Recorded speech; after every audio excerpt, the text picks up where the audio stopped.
With their debut album Breaking Out being released this Friday, the 6th of October, I catch up with Simon from Oxford-based Molly Karloff to find out all about the new album and what the future holds. Yeah, so can you tell me a little bit how the band got together, a bit of your history?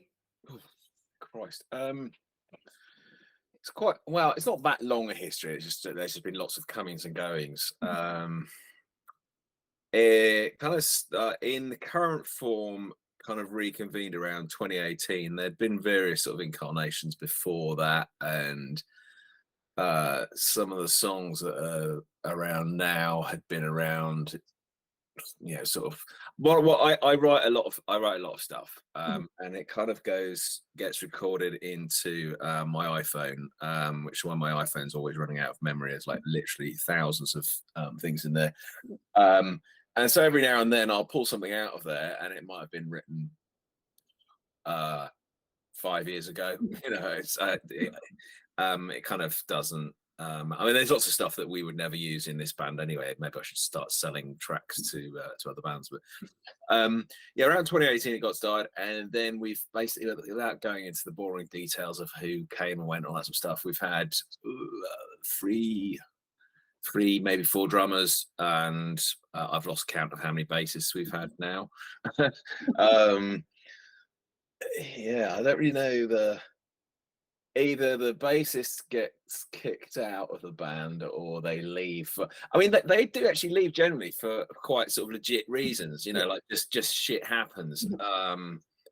So it's not like it's the usual musical differences or any of that sort of crap.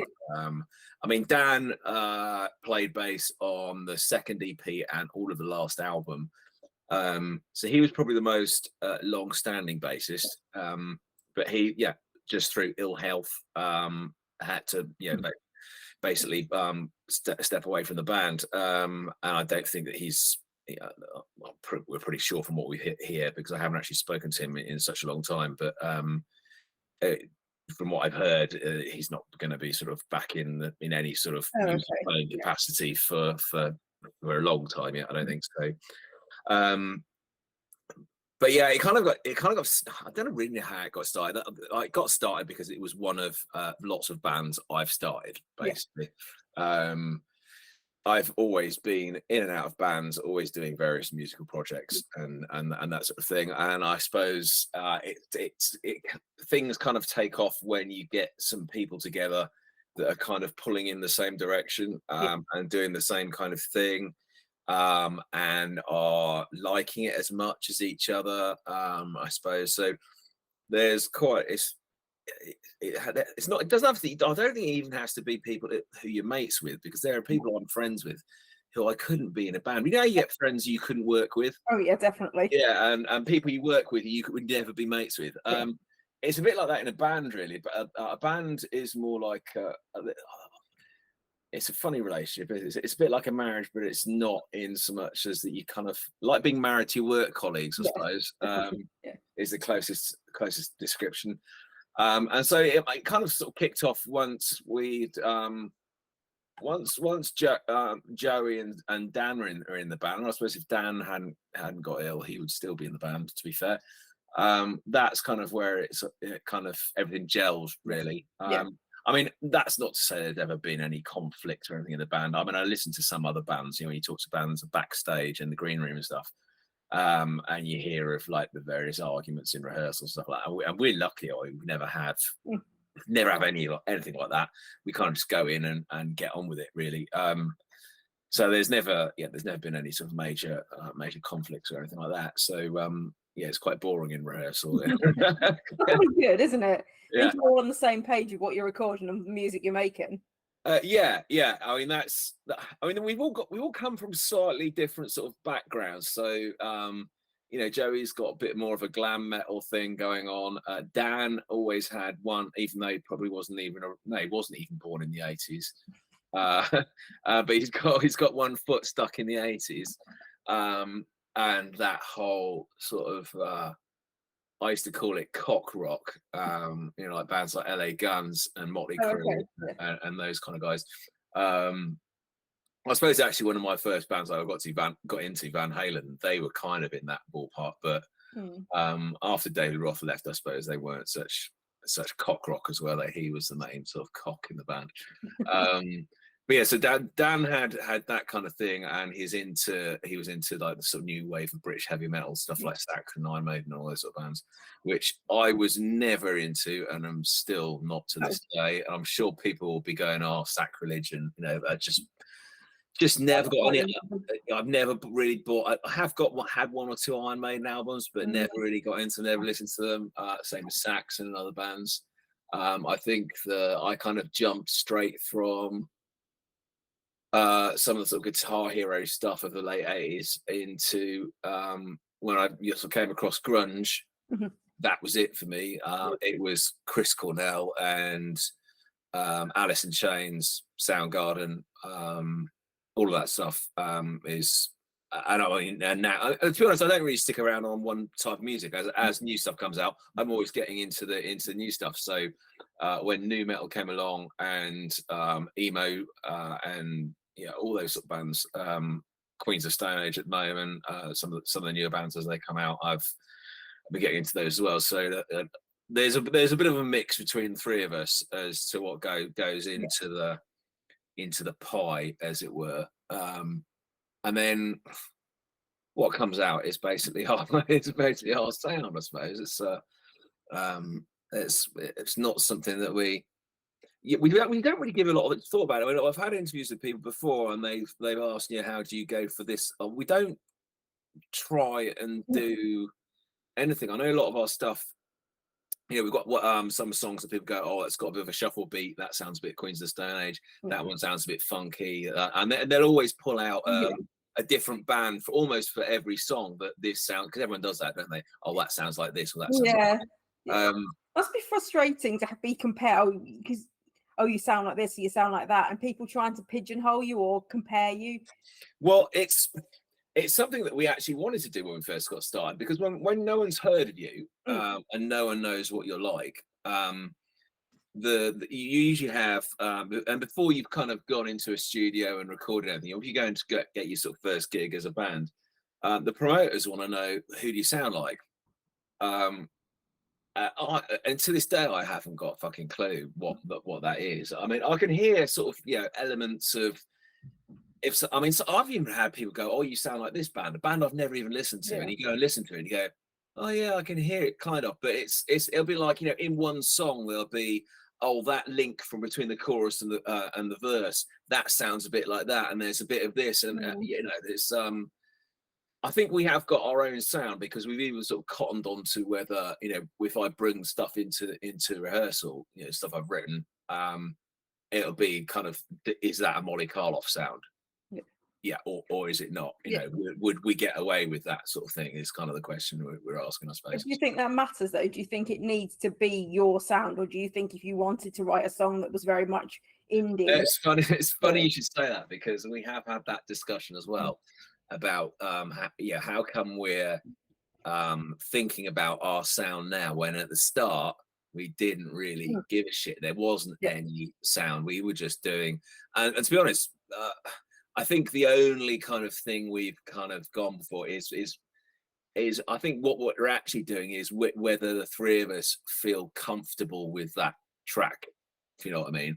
And I'll write stuff, and as soon as sometimes something sounds like a good idea, and then you take it into the studio, and it's like, oh no, that doesn't feel right. And so it kind of gets canned. I mean, for the album we had 23 tracks. And then me and Joey whittled it down to 13 after lots of discussion. We even came up with a scoring system and said, unless both of us score 4 or above out of 5, the track doesn't get through. And then we ended up with 13, and then we thought, okay, we'll let the producer in the studio pick the final 10. So we wanted it to go onto vinyl, because vinyl's kind of a cool thing, and I like the big disc and the whole gatefold thing, that sort of thing. So we whittled it down to 10. 3 of them got booted out by Mike Exeter, our producer. He kind of like listened through the demo tracks and like, not that one out. I think there was one we stuck at 11 for a little bit, and then that sort of stuff comes out in the wash, really. I've forgotten where I was going with this now. had a brave heart. But yeah, well, the sound, wasn't it? That when Yeah. yeah, I don't know. It's there's definitely not one sort of style, and the only thing I think we haven't really done, we have had two ballady songs. In fact, we did one in during lockdown. We did like this, like you remember when gigs were like live streamed. Yeah. We did one of those things at some studio near somewhere in Oxford, in Bicester, I think it was. As we did this, we decided to knock out this sort of ballady thing on the acoustic guitar. Mhm. I think it's fair to say it didn't fit in with the rest of our stuff. I mean, it wasn't. I don't think it was a bad song per se. It's just that it didn't sort of. We probably should have had around that song in the set. It should have come along from full on, Molly Karloff. Yeah. Yeah, I'm trying to think of another way to describe, but there isn't. Full on as we normally are. Then dropping straight down, almost like a hole in the middle of the set, Yeah. straight down into this little, acoustic thing, and then straight back up into bang, Yeah. bang, bang. So it kind of didn't fit in for that reason, really. And I I think sometimes ballads and acoustics just don't work for a band. I think some bands, when they do introduce that into a set, it just doesn't work. If it's on an album, it brings a tone of a high octane album too down, or I don't know. I just don't always think some bands just don't suit it. Yeah, I kind of think that's where we are. I mean, some of the songs that, I mean, basically what happens with me is, I mean, I don't really. People talk about when people ask, how do you write a song? I honestly don't really know. It's just I just hear stuff in my head. This sounds like a mental illness, doesn't it? But I've got psychosis or schizophrenia or something. I basically hear stuff in my head. Annoyingly, it usually happens. I think, as Joey said in another interview, because they take the piss out of me for it. It usually happens in the shower in the morning, and then I try and keep the thing in my head if I think it's cool enough to record. Without anyone talking to me or the phone ringing or any shit like that. I have to go and even if I just hum it into an iPhone. Yeah. And there's lots of stuff sometimes that even when I hear it in my head, sometimes just the act of recording it in onto something else kind of gets it out of my brain. Sometimes it won't go. And sometimes it can be something that's I think is really shit and shouldn't be there, but it's just knocking around in my head. Like one of those. Sometimes you get a really shit songs on the radio and you hear it, and it becomes like an earworm, and the noise goes today. Sometimes things like that pop in my head. But whether it's good or bad, it just pops in my head, and it's almost like someone's like just handing the ear, like I've got some sort of mental illness, and I'm just being given songs to write. I mean, they're never like fully fledged songs. There isn't like all of the lyrics and all that sort of shit there. That comes after, but usually the opening, the main riff, the main hook of the song is there, and then around that everything else kind of Is it always the melody that comes first, or is it ever the lyrics? It's almost never the lyrics, apart from when the hook that I hear, whether it's a guitar riff or a vocal hook, that hook may be a vocal chorus, for example. Okay. And usually what happens when that happens is I'll sort of hear in my head kind of like the vowel noises of the words. So they won't be really sort of fully formed words, but sometimes I'll have a number of options as to what would fit into that space and kind of sound cool and that sort of thing. And then around that, everything kind of gets built from there. And then obviously if it makes it into rehearsal, Jay will stick his drums on, and Dan will do his thing on the bass. And that's it. It kind of comes together. There was one track on the album that Dan brought a riff in, and it was kind of cool to be able to be on the other end of that whole process, where he had brought. It's almost like bringing in the bricks, and then everyone else brings the mortar and builds the house. On this occasion, Dan brought the main riff in, which was "To Higher Than the Sun," and I kind of just I tweaked it, sped it up a bit, added some other bits in to accent the kind of groove of the riff. And I mean, it was really slow when he brought it in, but it's kind of a slow slow riff now, but Yeah. that was kind of cool to be on the other end of that, to you know be sort of putting something together without having put the first sort of seed in the ground, as it Yeah. were. So yeah, but normally it's me kind of Yeah. throwing shit Are at you them. the chief Saying, what about songwriter? this one? Well, yeah, sorry. Are you the chief songwriter and lyricist? Yeah, it's more. I don't know, that's more through sort of accident than design, I think. Yeah. Just because no one else kind of comes in with stuff really. Um, but I mean, I suppose I mean doing that, I'm not like sort of precious about it. I'm not the sort of person who goes, "Oh, this is my song. We're writing that," because we throw away more than we keep. Yeah. Well, for the album, we threw away more than we kept. And before those final 23, there'd been a shit ton more. In fact, even the other day in rehearsal, we were playing something like, "How did this not make it onto the album? It didn't even make the 23 list." Wow. But yeah, we've got this. Well, I've talked about it in with other people before. What we call the "would you buy it" rule, where if we jam something, like bring something in, and we kind of starts to form into go, okay, this is kind of working. We'll record it onto the iPhone, and then I'll send it around on WhatsApp to the other two afterwards. And then we listen to it the next day, and you're kind of listening to it as if you hadn't played that. If someone else had played it, and you'd heard it on the radio, and it'd been full broadcast quality production. And the question you're asking is, would you buy it if it was someone else? And if you wouldn't, then it's not good enough. So it gets canned. Well, on some occasions, it's like, yeah, it's not good enough, but I like that bit of the song. Yeah. So a little bit might be kept, Yeah. But yeah, well, with all of our stuff, I don't want to. I think when I was a kid, you went out and you bought an album, and sometimes you buy something on the strength of a couple of singles that a band had released, and then you get to listen to the rest of the album. It's like, oh, this is shit. Oh yes, that happened a lot to me. Yeah, Oh, and I fucking hated that. yeah.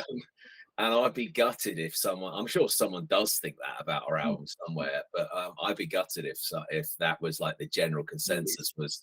I mean, I look at albums like Appetite for Destruction from Guns N' Roses, and whether or not you're into metal or rock, I know shit tons of people that have got that album, even if they're into trance, hip hop, or whatever. You look through their record collection, and there's Appetite for Destruction, and you're like, Yeah. what the fuck? Someone who's not even into rock or metal and never makes any sound, they'll have that in their collection. And I think the main reason is that it's just got so many. All those songs you could turn into acoustic songs, and they would still stand up on their own as a track. And I think that's just because there's no shit songs on there. You don't skip over any of them.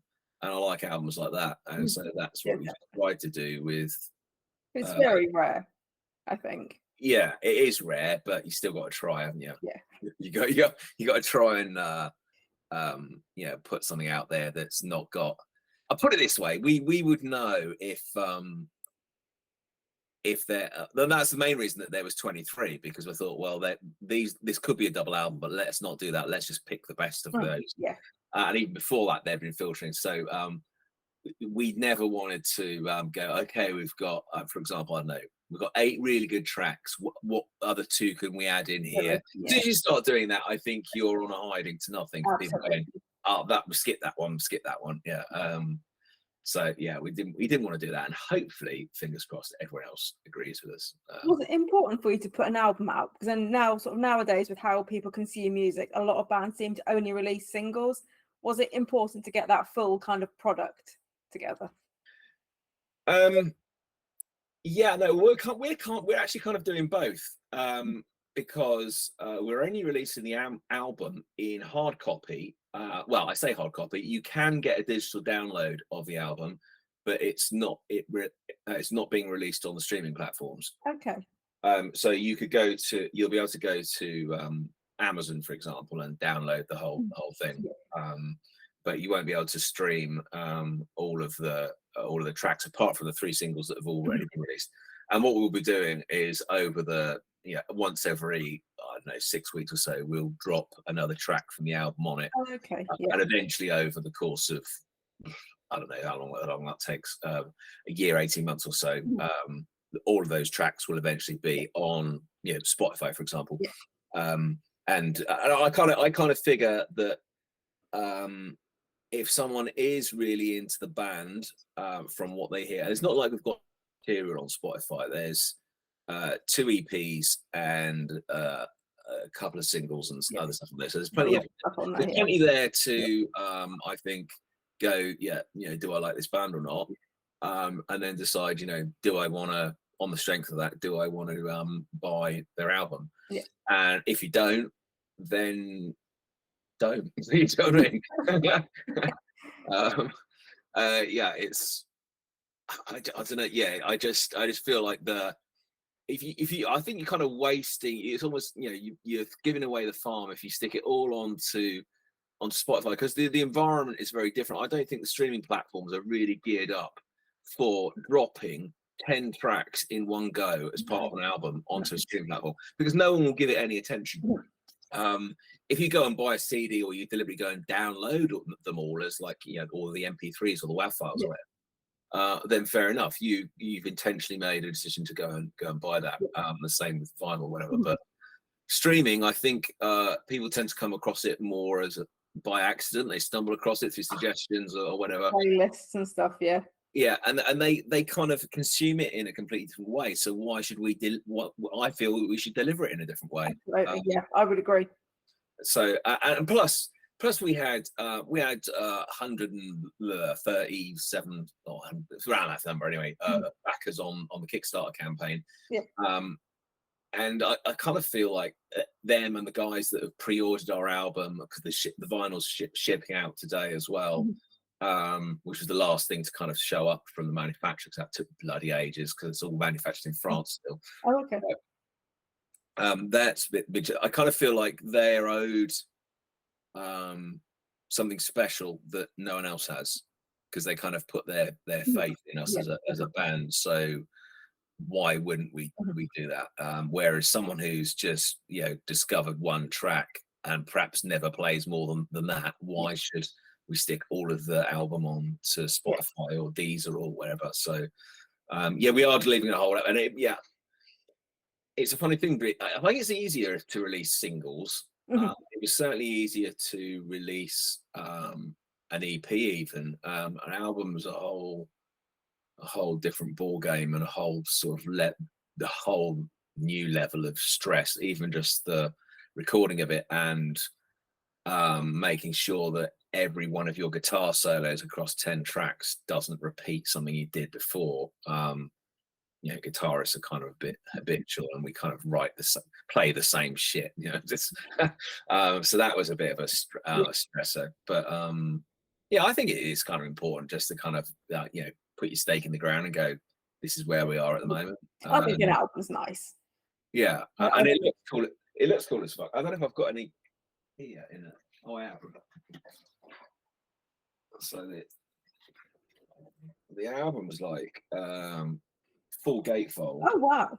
Oh, that looks cool. Yeah, that looks impressive. And then we've got all the lyrics and shit and lots of stuff in there. there. I miss the days of CDs and inlays and reading the lyrics as you play the song. Exactly, you can actually read the lyrics in here, and the vinyl is it. We did this on the last one as well, but I really like the color. We looked at all the other colors and that, but this is Rain in Blood, in the same name basically as the Slayer album. And it looks that looks really impressive. And it's kind of our band color, the red, I think. I don't know why, just I like red. But is it coming out on CD as well?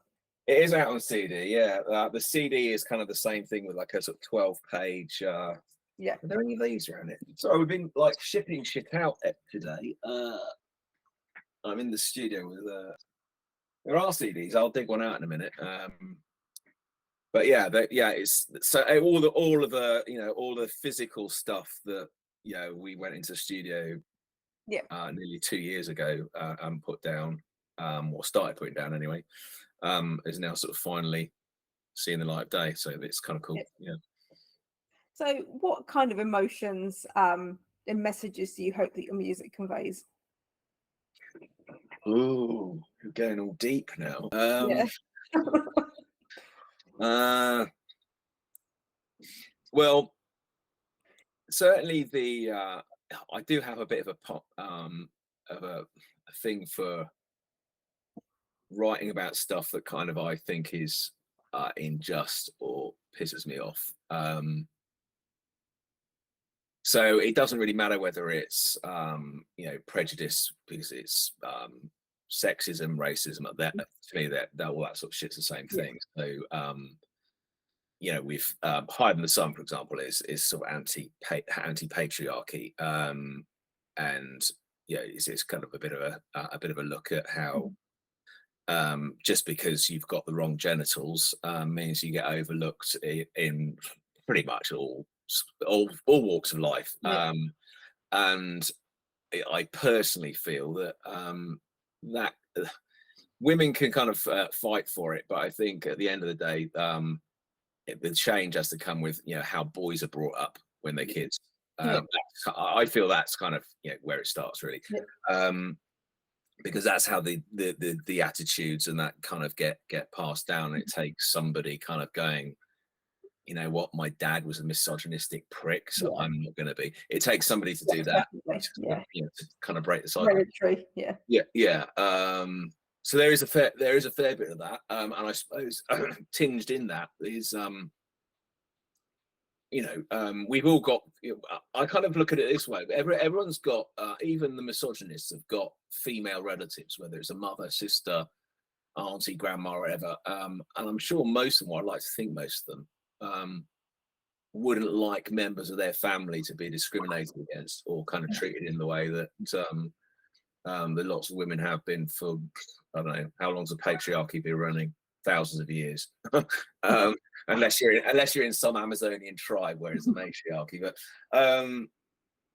you'd like to think that they would kind of, because we're all human at the end of the day. So if it happened to me, I wouldn't like it. It's kind of, I suppose it's just common empathy, isn't it? Absolutely. Definitely. At the end of the day, it's nothing. There's nothing special about it. There's nothing, it just pisses me off a lot, and so I write about it. And I don't think I'm sort of really explicit about that in the lyrics. Mhm. You kind of have to read between the lines, and there are some of them where it's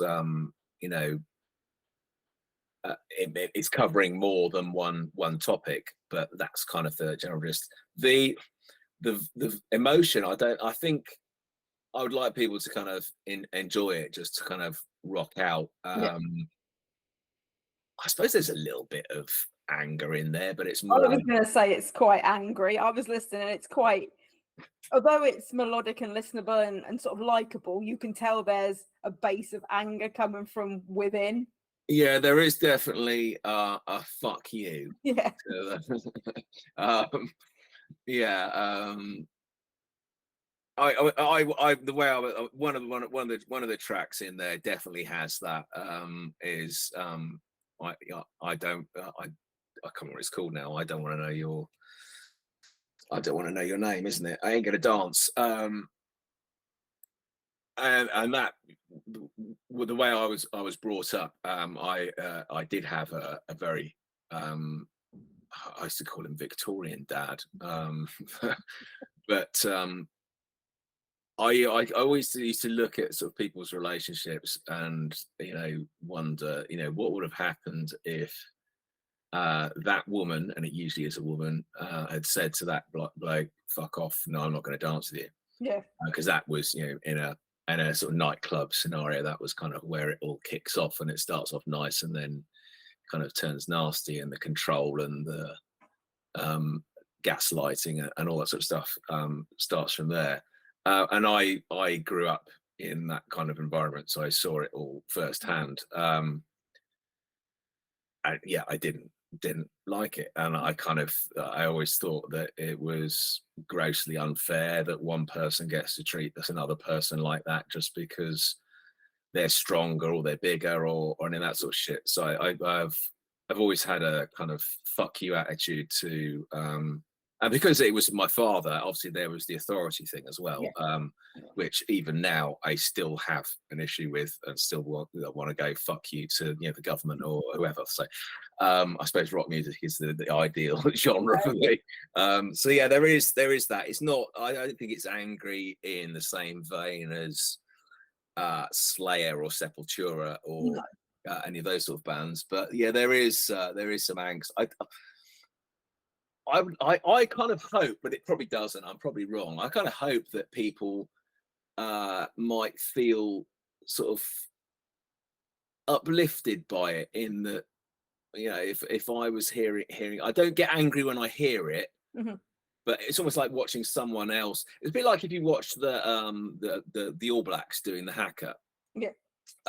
What they're doing is it comes across as angry, but to someone watching it, it's not really like that, unless of course you were about to go into battle with them, I suppose. But which would be a different ballgame. But before a rugby match, it's a bit like that. I kind of view it as looking at something from the outside, which is usually what an audience is doing. So yeah, I think that's kind of to be honest, until you said that, I'd really not really thought about what people feel when they see it. I just kind of hope that they like it, and if they like it, we can talk about everything else afterwards. The beauty of music, though, is although you maybe have written about one thing, when people hear it, they can take other things from it. They can maybe take parts of your lyrics and apply it to different things to maybe what you meant. I suppose that's the joy of creating something, because then the listener can make it their own.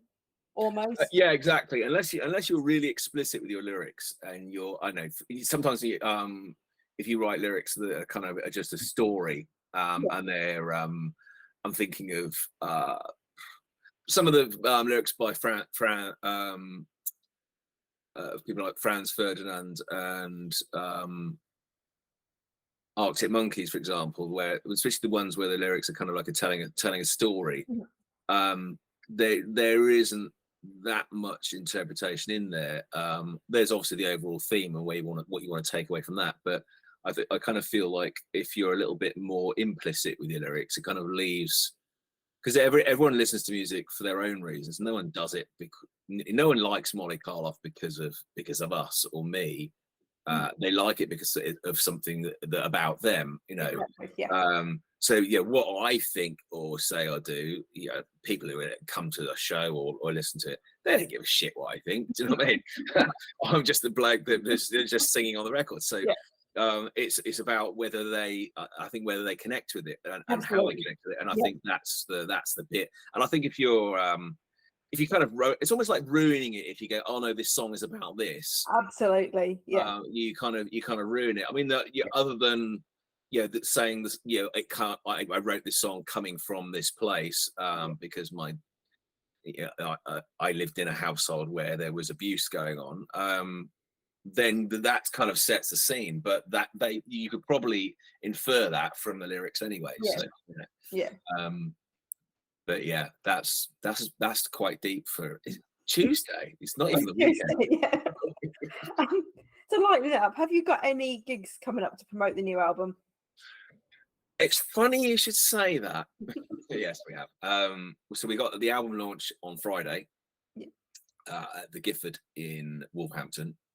And then we're playing Lancaster Music Festival on the Friday the 13th. I should remember that because it's my lucky day.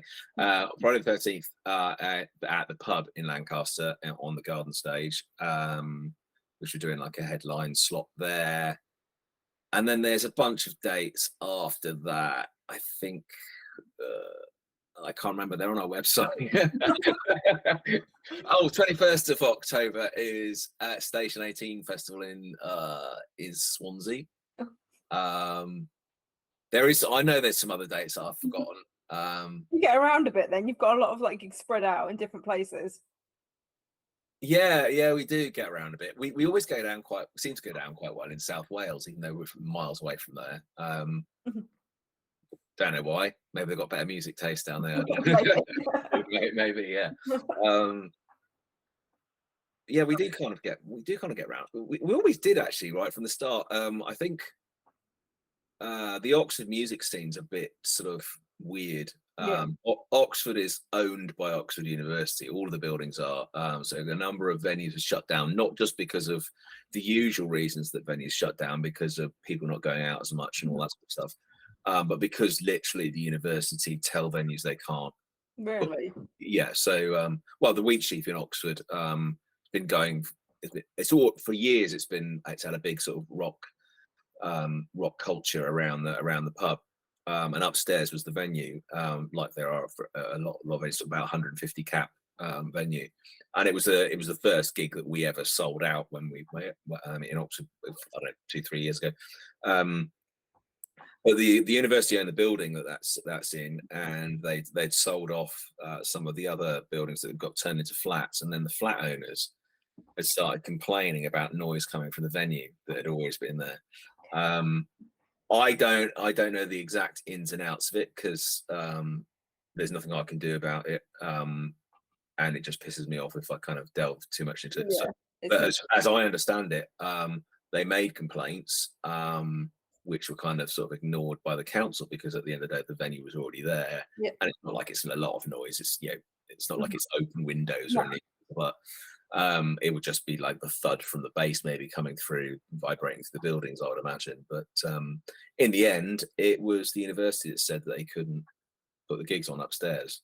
So somebody somewhere had got to the people that own the building, right. and that's happened, as I gather, a number of times in Oxford. And so for a city that size, where Radiohead and Supergrass and others have come out, obviously when they came out in the 90s, it was I think it was a much different scene to what it is now. There's a lot more venues than there are now.